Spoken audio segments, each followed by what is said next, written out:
Tila impyerno.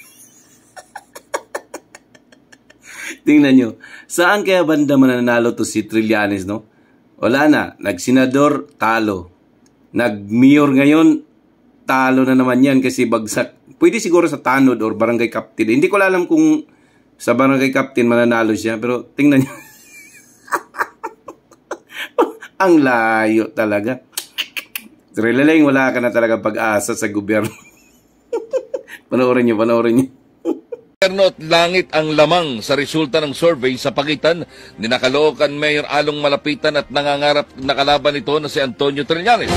Sa nilabas na survey ng Social Weather Station itong Marso 2025, 85 kontra 10% ang lamang ni Malapitan kay Trillanes sa tanong na kung gaganapin ang eleksyon ngayon, sino ang iboboto mo?